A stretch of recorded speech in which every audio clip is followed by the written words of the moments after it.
Bueno, queríamos decirle que nosotros como Confederación Nacional de Organizaciones Campesinas, Indígenas y Negras, nuestra FENOCIN, estamos realmente en oposición radical a que este gobierno del señor presidente Noboa quiera aplicar a tabla rasa lo que tiene que ver con la carta de intención del Fondo Monetario Internacional. Es decir, este dictamen del Fondo Monetario Internacional es con el fin de que el gobierno aplique medidas de ajuste contra el pueblo ecuatoriano. Esto de la subida del precio de los combustibles es impresentable. No existe ningún subsidio. Primero, para combustibles en el Ecuador se destinan 3.200 millones de dólares al año. De eso está combustibles como el diésel, gasolina y gas. Por tanto, para las gasolinas no se destina el monto que dice el gobierno nacional, es decir, se han convertido en pinochos mentirosos. Unos dicen que son 3.000, otros dicen que son 3.500, otros hablan de 4.000, pero en el presupuesto nacional del Estado del año pasado, del 2023, se destinaron 3.200. Eso implica que son 3.200 que están en el presupuesto, pero las gasolinas, el diésel, el gas, se lo vende, no se lo regala. Eso significa que ese monto que ellos hablan no existe, digamos, tal subsidio, de manera que el gobierno nacional lo que quiere es tratar de nivelar los precios internacionales a nivel de Europa, Estados Unidos, porque quieren levantarse, quieren privatizar el negocio para ellos quedarse con el negocio, es decir, darle el negocio de los combustibles a sus compadres, a sus padrinos, a sus panas, para que el negocio quede en el grupo económico Noboa, que hoy tiene secuestrado al Estado ecuatoriano. Y no puede ser que este gobierno que prometió, primero, dijo que no iba a subir los combustibles. Segundo, dijo que iba a repotenciar la refinería. Tercero, dijo que iba a crear empleo. Este gobierno no ha hecho absolutamente nada de nada en cuanto a sus promesas electorales. En todo caso, le decimos, señor Noboa, no esté jugando con fuego. Estamos preparados para responderle, porque no es posible que usted en el mes de diciembre haya perdonado, vía de impuestos, de intereses y de todas estas situaciones, más de 3.000 millones de dólares a sus compadres, a sus panas, a su grupo económico, mientras el pueblo ecuatoriano se muere de hambre, no hay empleo. No es posible que en este momento ya tengamos casi 5 millones de pobres en este país y alrededor de 2 millones de indigentes. Eso es lo que nos ha dado la mal llamada democracia en el Ecuador. ¿Cómo será este pronunciamiento? ¿Se movilizarán? ¿Cómo serán estas acciones?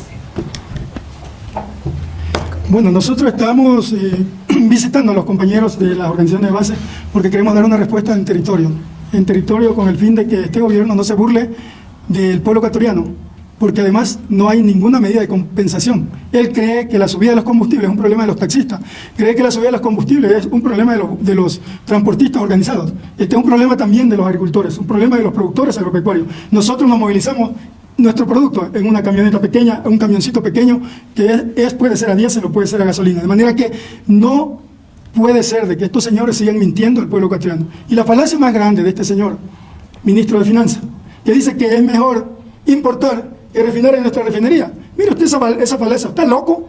¿Está loco este señor? ¿Qué le pasa, pues? Por Dios, si el año pasado dicen que el costo de producción de un galón de gasolina era $2.05 en nuestra refinería, eso implica porque tenemos ganancia vendiéndola solo a $2.40. De manera que no puede ser que sigan mintiendo, le sigan mintiendo al pueblo ecuatoriano solo por generar la cortina de humo para quedarse con el negocio de los combustibles que siempre han buscado toda la vida para engordar sus chequeras, engordar sus bolsillos. Y no queremos que siga esto para que sigan empobreciendo a los pobres del Ecuador. Gracias. Jorge Guzmán, de Huila, yo quiero consultarle, señor Espinosa. Entiendo yo que hace unos días atrás estuvo convocada una asamblea extraordinaria de la FENOCIN. No sé si ya tienen una fecha establecida para poder resolver sobre estos temas y el tema de la coyuntura política. Y también, bueno, esta socialización ya se ha hecho en las estructuras de base con las organizaciones sociales respecto al tema de la respuesta ya en contra del gobierno nacional por tema de los subsidios. Sí, en los próximos días vamos a fijar la nueva fecha porque tenemos otros temas. O sea, el problema de coyuntural es cambiante y además tenemos ya la víspera electoral también que tenemos que analizar esta situación de nuestra oposición en torno a estos temas. Gary, ustedes eran la única organización de los que estuvieron en el pasado paro que se habían reunido con el Ministerio de Gobierno. De estas reuniones, ¿qué lograron?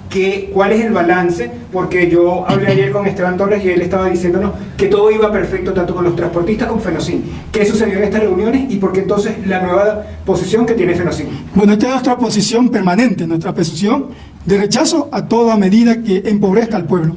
Eso no significa, es decir, lo cortés no quita lo valiente, no significa que no debemos conversar con las autoridades, porque el gobierno nacional es uno solo, no tenemos un gobierno nosotros. Si nos llaman a conversar sobre los temas, Vamos a conversar y continuaremos conversando, pero no vamos a perder el tiempo muchas reuniones, 2 o 3 reuniones. Si no hay respuesta, nosotros no acudiremos más a reuniones. Hemos ido a plantearles la necesidad de que suspendan esta malhadada intención de subir los precios de los combustibles. Le hemos dicho claramente nuestra posición y que esa focalización que están planteando no es la que discutimos en el 2022. No tiene nada que ver con la focalización, que es un proyecto que lo discutimos en el 2022 y está casi terminado en un 95%. De manera que si quieren hablar de focalización, ahí está el proyecto, casi acabado, pero en este proyecto que ellos plantean no toman en cuenta de ninguna manera lo que nosotros discutimos en el 2022. ¿Hace qué tiempo se reunieron con el viceministro?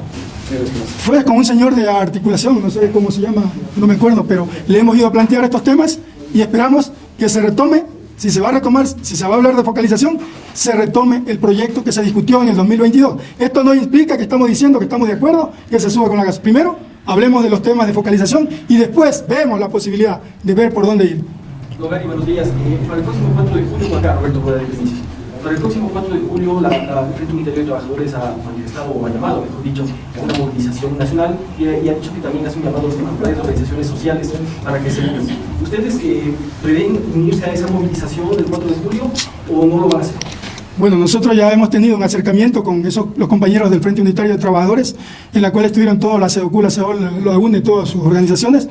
Estuvimos en una reunión preliminar que nos convocaron y hemos acordado, bueno, seguir conversando para hacer un pronunciamiento en conjunto entre todas las organizaciones. También quiero informarles que nos reunimos con organizaciones vinculadas a la CLOC y a otras organizaciones como ASONE. Nos hemos reunido con los compañeros de la FEI, de la FEINE también, y vamos a seguir reuniéndonos para tener un pronunciamiento y una unidad con estas organizaciones. Y esperamos que en la próxima reunión puedan estar todas las organizaciones que estuvieron esta vez y también invitar a los compañeros de la CONAIE para conversar con seriedad, con mucho respeto, digamos, esta problemática que el gobierno quiere imponernos, digamos, de quitar los subsidios a los combustibles, mientras que ellos siempre, digamos, lo ancho para ellos siempre, ¿no?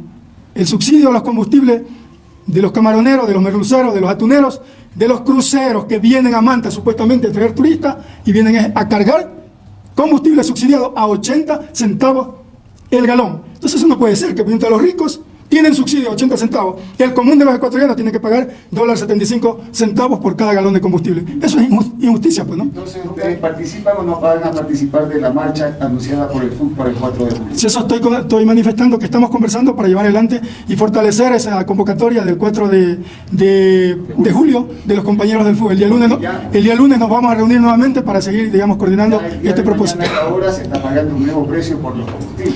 Esperamos que repiense el gobierno nacional, que esto no es su hacienda, esto no es el Grupo Novoa, esto es el Ecuador, y nosotros le vamos a responder. No es justo que mientras desperdicia los recursos del pueblo ecuatoriano, 3.000 millones, no en diciembre, el OCP, que ya tiene que ser asumido por Petroecuador, hasta ahora lo asume. El espectro radioeléctrico, el cuento de la invasión de la Embajada de México, se rompieron relaciones con México, y Carlos Helín sigue aquí, los bolsillos de los ecuatorianos a través de sus tarifas de telefonía celular. ¿Cómo es posible? ¿Cómo entienden que no tenemos relaciones con México y no se haya resuelto el problema de la concesión de la telefonía celular, que no queremos que se la concesione a precio de gallina muerta como se lo ha hecho en los anteriores gobiernos? Queremos que por lo menos de allí le ingresen al Estado ecuatoriano alrededor de 600, 800 millones de dólares al año, no en los 15 años como lo hicieron los gobiernos anteriores. Recuérdenos la negociación en la mesa de diálogo sobre los subsidios a los combustibles. ¿Cómo quedaron en el tema diésel para las camaroneras, para la pesca y toda la situación? Por eso no prosperó ese proyecto, porque lo que pedíamos nosotros era que le quitaran los subsidios a los ricos, que le quiten los más de 60 centavos, 70 centavos, ¿no? Un poco más de 95 centavos de subsidio por cada galón a los ricos. Incluso las empresas eléctricas privadas también reciben diésel a 80 centavos. ¿Cómo entienden estos administradores o pseudo administradores del Estado que regalan nuestra plata por un lado sin que le autoricemos y por otro lado no quieran seguir vacunando el bolsillo de los ecuatorianos? No puede ser que el Estado se convierta en un Estado vacunador de los pobres de este país. Por eso nosotros estamos en oposición radical y vamos a seguir recorriendo con el fin de tener respuestas al gobierno en territorio. Esa es la principal preocupación nuestra. ¿Cómo descarta la posibilidad de salir a las calles? Indudablemente estamos hablando de nuestra acción, nuestra reacción en territorio. ¿no? Presidente, ¿y cómo ven ustedes también este tema que mencionó el gobierno, que bueno, lo que se ahorrará con los subsidios de los combustibles pues estará destinado a lo que son los bonos de desarrollo humano? ¿Cómo lo ven desde la FENOCIN? Vea, primero, para que se destinen esos presupuestos, primero tienen que haber. Este Estado ha resultado ineficiente, irresponsable.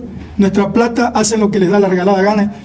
Hay actos de corrupción por aquí y por allá y no hay control. Además, para recuperarlo, esos dinero vayan al bono de desarrollo humano, se debe restituir el registro social. El registro social era 34 y hoy estamos en un registro social de 29.9. Entonces, para recuperar y darle a mayor gente el bono, se debe restituir ese porcentaje del registro social, que debe ser 34 como era antes del gobierno de Correa. Por tanto, planteamos que el MIES restituya el porcentaje del registro social y que vuelva a ser los 34% como era antes. Señor Espinosa, insisto en mi consulta, ¿para cuándo se convocaría una asamblea extraordinaria? Porque si bien es cierto, ya el decreto ejecutivo ya está emitido, entonces, ¿hasta cuándo se generará esta reacción social a la cual ustedes se refieren? Mire, el decreto ejecutivo puede darse hoy, puede darse mañana. Eso no implica que no vamos a seguir en la lucha, en la resistencia. No significa que porque ya está, no puede restituirse, no puede derogarse. Recuerde, en la época de Moreno, esa fue la lucha, ¿no? Y no hay ninguna posibilidad de que nosotros nos quedemos quietos. Vamos a seguir reaccionando, vamos a seguir protestando, porque no es justo de que mientras se roban el petróleo a precio de gallina apestada, sigan queriendo vacunar ecuatorianos. 9.500 millones de dólares ingresaron por concepto de petróleo el año 2023. Y según informantes oficiales del Ministerio de Finanzas, dicen que de esos 9.500 solo nos quedaron 1.300 para el Estado ecuatoriano. Es decir, que el petróleo se lo llevan las empresas en más del 80%, y eso no puede continuar en un país tan pobre y que se sigan enriqueciendo estos grandes empresarios de manera permanente. ¿Hay apoyo de las estructuras organizativas de base justamente ya para salir al tema de las movilizaciones territoriales? Un poco cómo está este tema. Indudablemente la gente está de acuerdo, está llamándonos, está diciéndome cuándo nos pronunciamos, cuándo decimos algo, y aquí estamos, digamos, están los compañeros de organizaciones de base también nos han estado permanentemente llamando, y el día de mañana justamente hay una asamblea en Mocache, una gran asamblea, esperamos que vayan alrededor de unos 200 a 300 compañeros para ya desde la costa tomar nuestra posición ahí en Mocache, en el local de la USAQ. Mañana nos vamos a reunir. Así que, compañeros y compañeras, estén atentos al llamado que vamos a hacer una vez que tomemos la decisión para tomar la reacción de oposición a estas medidas del gobierno, que no solo es el combustible, es solamente muchas otras cosas más: el regalo del espectro radioeléctrico, el regalo de nuestro petróleo, el asunto de los contratos mineros, la falta de carretera, la falta de empleo. Es decir, que el gobierno nacional no ha cumplido ni un solo punto. Es el gobierno Chaquiro, un gobierno ciego, sordo y mudo, es un gobierno Pinocho, mentiroso. O sea, no se puede continuar con un gobierno, digamos, de esta categoría, de esta calaña. Doctor, una pregunta adicional.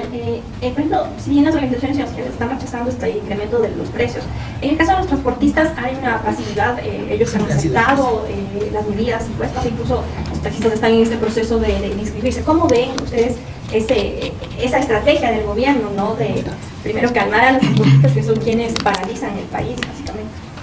Bueno, nosotros vamos a ver, digamos, vamos a conversar. Teníamos una reunión para el día de ayer, me parece que era, no, antes de ayer, con el compañero presidente de los transportistas, interprovincial, compañero Bonilla, ¿no? Esperamos que, bueno, no se concretó en esa vez, pero esperamos que en estos días podamos reactivarnos y poder conversar, y no solo con él, sino todos los gremios de transportistas, con el fin de que, porque esto es como una metedura de dedo a la boca, con el fin de que quieren ahora darle un bono a los taxistas o a los otros transportistas para luego subirnos el diésel, para luego subirnos el gas. Es decir, este es un gobierno que ha secuestrado de manera directa al Estado. ¿Y lo secuestra para qué? ¿Por qué? Un secuestrador lo que hace es pedir recompensa, ¿no? Por eso, ¿no? Entonces la recompensa es los negocios, los contratos, para ellos quedarse con el negocio de los combustibles, así como están quedándose con el negocio del petróleo. Esperamos que el espectro radioeléctrico lo negocien en mejores condiciones, porque el problema del Estado es que hacen malos negocios en favor, digamos, de los ingresos del presupuesto del Estado. Señora Montero, ¿no les preocupa la represión del gobierno una vez que ustedes decidan tomar acciones, salir a las calles, reclamar, paralizar? ¿No les preocupa? No, a nosotros las organizaciones sociales no nos preocupan, en especial nosotros las mujeres que somos de territorio. Sabemos las necesidades que tenemos nosotros dentro de nuestros territorios, con nuestras familias y todo. Y definitivamente un rechazo total a este gobierno de hambre, de desempleo, porque él lo único que hizo es mentir al pueblo ecuatoriano para llegar al puesto donde él está. Y ese puesto le quedó muy grande. Gracias, señores. ¿Ustedes van a salir a respaldar las marchas que se han anunciado? Lo que acaba de mencionar el presidente de la FENOCIN, nosotros tenemos que tomar una resolución con todas las organizaciones sociales y estamos en conversaciones. En caso que salgan ustedes a protestar, ¿eso será un cierre de vías, carreteras? Tenemos que nosotros hablar con todos los compañeros de territorios. Y ellos solo serán los que van a tomar decisiones. Todos vamos a tomar una decisión, porque aquí el pueblo ecuatoriano somos todos. Solo para el gobierno, él no sé en qué planeta vive, parece que está perdido en el espacio. Él ofreció todo a nosotras, en especial trabajo, empleo, salud, educación. ¿Y a dónde está, señor presidente? Un total rechazo al señor presidente Noboa. Gracias. Afectará de alguna forma el plano electoral, ¿no? Por ejemplo, la CONAIE, en el caso del señor Leonidas, dice, él ha dicho que van a esperar primero a ver cómo el impacto que tienen las medidas en el tiempo para definir si van a las movilizaciones. Entonces hay una posición como ambigua en ese sentido. Bueno, yo no estoy aquí en la FENOCIN porque he venido a ser candidato o cosas por el estilo. Eso si sale, bienvenido sea. Y si no sale, igual. Yo vine a ser presidente de la FENOCIN y vine a responder por eso, ¿no? Entonces yo no estoy aquí con cálculos electorales, no entiendo de eso, no me interesa ver si que la gente está en contra o no de nuestra posición, pero nosotros debemos llevar una línea, la FENOCIN tiene una línea estatutaria, un principio ideológico, y enmarcado en eso nosotros expresamos nuestras opiniones. Sin embargo, hay un tablero político electoral, donde también FENOCIN es parte de esta estructura, entonces seguirá con la Revolución Ciudadana, porque uno de sus dirigentes nacionales están dentro de esta organización política, o en su efecto verán el tema que ha hecho la convocatoria, por ejemplo, el presidente de la CONAIE, esta unidad emergente nacional del sector popular de las organizaciones sociales plurinacionales. Si eso es una coyuntura, digamos, el asunto del asambleísta es una cuestión coyuntural. Nosotros, la FENOCIN, es una organización de izquierda revolucionaria, una organización plural, donde hay, bueno, compañeros de diferentes partidos políticos y respetamos la posición, ¿no? Yo en este caso soy del Partido Socialista, el compañero, el camarada también del Partido Socialista, pero la compañera no podemos decirla que es o no es, ¿no? Pero otros compañeros son de diferentes partidos y respetamos la posición ideológica y política de cada organización, pero sí exigimos siempre el respeto de la posición ideológica y la propuesta política de la FENOCIN.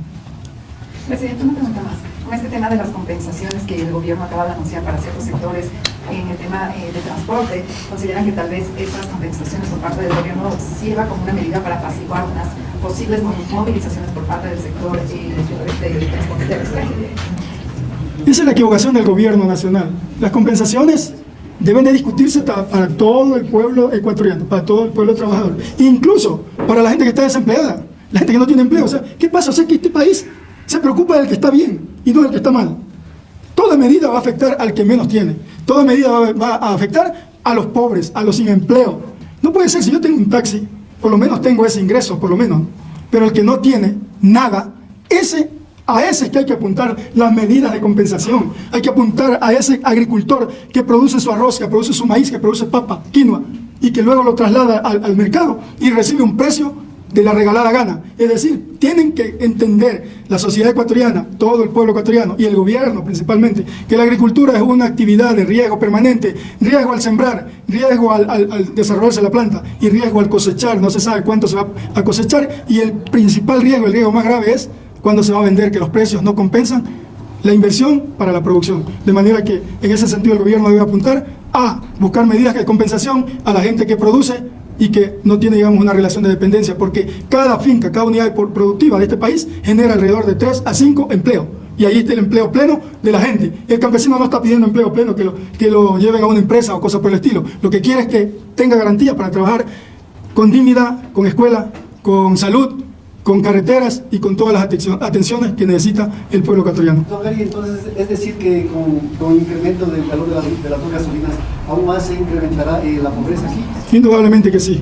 Esto es una situación que siempre se ha dado. Cada que se ha subido un punto, un dígito a la gasolina, siempre ha generado alza de algún precio de algún producto de primera necesidad. Entonces eso, decir que no es como no vivir en el Ecuador. Conocemos cómo es la dinámica económica del Ecuador. Aquí es la viveza criolla la que cuenta. El empresario aquí en este país no quiere perder un centavo. Mire lo del IVA, 3 puntos del IVA. No va a comer el señor Noboa con el IVA. No va con el IVA. Subió 3 puntos, pero ¿acaso que los empresarios han perdido?